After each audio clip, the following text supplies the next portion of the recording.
Haleluya. Selamat pagi. Ketemu dengan saya, saudara-saudara sekasih. Yang pagi hari ini saya akan membawakan renungan atau firman untuk bekal saudara melakukan aktivitas satu hari, bahkan untuk pegangan hidup saudara selama menjalani kehidupan ini. Saudara, judul yang akan saya sampaikan pada pagi hari ini atau saat ini adalah selebrasi. Apa selebrasi? Itu adalah luapan kegembiraan.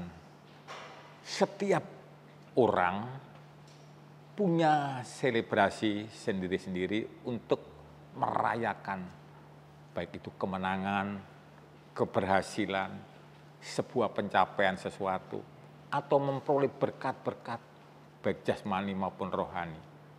Di dalam kehidupan sehari-hari kita sering melihat, terutama pecinta olahraga, sepak bola, bulu tangkis, banyak selebrasi yang lucu-lucu yang dilakukan. Mungkin pada saat pemain mencetak gol, mereka melepas bajunya, atau menari-nari, atau pemain bulu tangkis membanting raket, atau melemparkan raket, bahkan kadang-kadang juga berguling-guling. Itulah selebrasi. Juga hari-hari ini, saudara-saudara, di mana kelulusan atau kenaikan kelas atau pencapaian segala sesuatu dilakukan. Baik itu selebrasi yang dilakukan, sering kita melihat pelajar-pelajar atau anak-anak SMA, SLTA, coret-coret baju, konvoi. Ini juga selebrasi yang bisa sering kita lihat. Bahkan berkat-berkat rohani, berkat-berkat jasmani seseorang yang disembuhkan dari sakit, mereka sukacita. Saudara, yang terpenting selebrasi ini, bagaimana sikap hati seseorang dalam mengalami baik kemenangan, keberhasilan, sebuah pencapaian, bahkan berkat-berkat jasmani maupun rohani. Yang terpenting adalah sikap hati. Apakah kita menjadi sombong atau lupa diri, atau dan berpikir semua yang kita terima atau yang kita rasakan atau berkat-berkat atau pencapaian sesuatu karena kekuatan kita semata, atau sebaliknya, saudara-saudara, kita menyadari semua tadi, baik kemenangan, keberhasilan, sebuah pencapaian, memperoleh berkat-berkat, menyadari semuanya itu tidak lepas dari campur tangan Tuhan. Sejujurnya banyak di antara kita atau orang-orang yang sedemikian mudah untuk melupakan Tuhan di saat semua itu sudah dicapainya. Seperti contoh di dalam kitab Ulangan, saudara-saudara. Ulangan pasal 6 ayat 12 dan 13. Ayat 12, maka berhati-hatilah supaya jangan engkau melupakan Tuhan yang telah membawa kamu keluar dari tanah Mesir, dari rumah perbudakan. Engkau harus takut akan Tuhan Allahmu, kepada Dia haruslah engkau beribadah, dan demi namanya haruslah engkau bersumpah. Ini yang dilakukan bangsa Israel. Ini yang dialami, yang dilakukan bangsa Israel tatkala keluar dari Mesir di bawah pimpinan Musa. Ya. Saat selangkah lagi bangsa Israel masuk ke tanah perjanjian atau Kanaan, Tuhan sudah mengingatkan berulang kali agar apabila mereka masuk ke tanah perjanjian itu atau tanah Kanaan, jangan sampai melupakan Tuhan. Nyatanya setelah mereka masuk ke tanah perjanjian atau Kanaan, dengan mudah mereka melupakan Tuhan dan berpaling kepada ilah lain.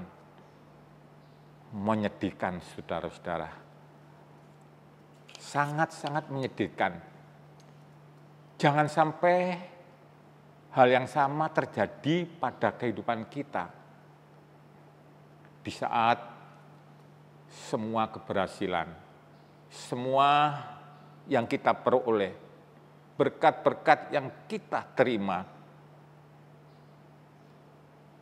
apapun yang sudah kita alami, jangan sampai kita terpaku dengan keberhasilan-keberhasilan itu. Ya.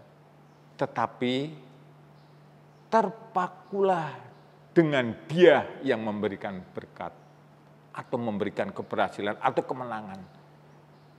Ya. Saya ulangi karena poinnya di sini, saudara-saudara. Di saat kita berhasil, jangan terpaku, jangan terpukau jangan terpukau dengan keberhasilan-keberhasilan itu. Tapi terpukaulah dengan Dia yang memberi berkat. Sadarilah, tanpa Tuhan kita bukan siapa-siapa. Tanpa Tuhan kita tidak bisa mencapai apa-apa. Bahkan kita ini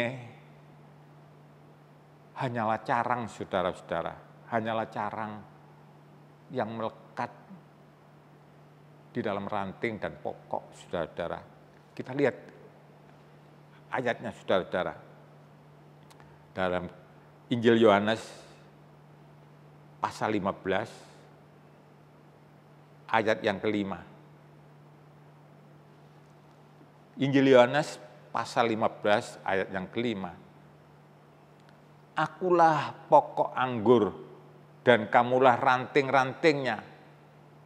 Barang siapa tinggal di dalam aku dan aku di dalam dia, ia berbuah banyak, sebab di luar aku kamu tidak dapat berbuat apa-apa.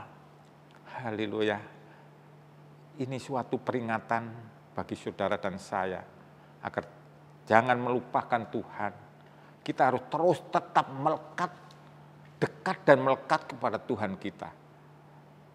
Saudara-saudara, baik saudara tatkala menerima berkat-berkat, menerima keberhasilan, menerima kemenangan, jangan terpukau oleh semuanya itu, tetapi terpukaulah oleh siapa yang memberikan berkat,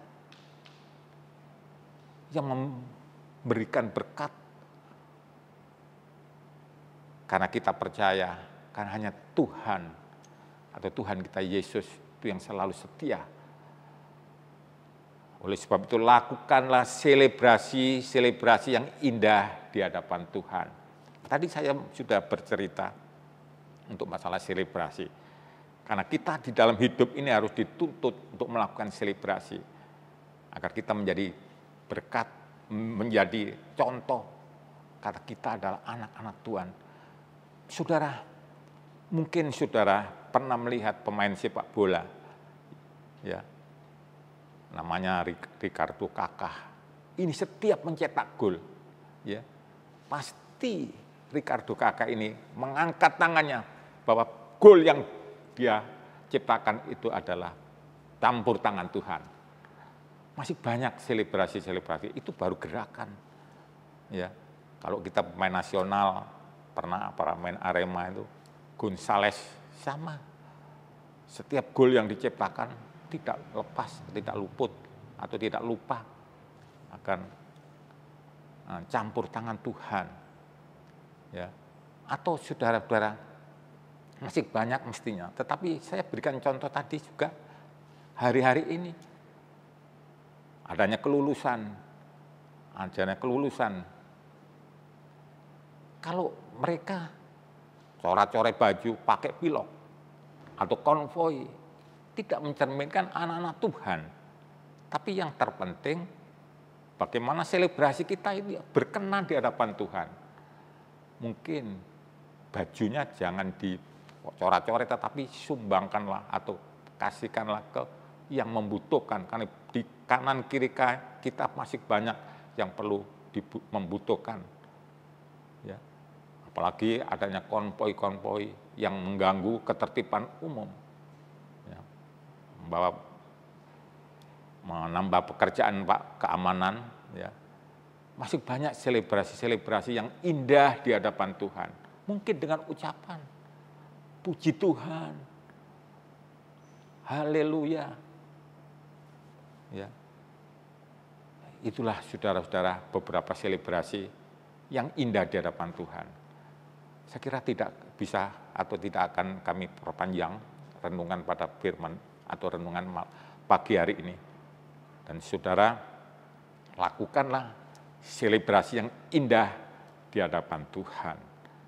Saya kira itu Tuhan Yesus memberkati.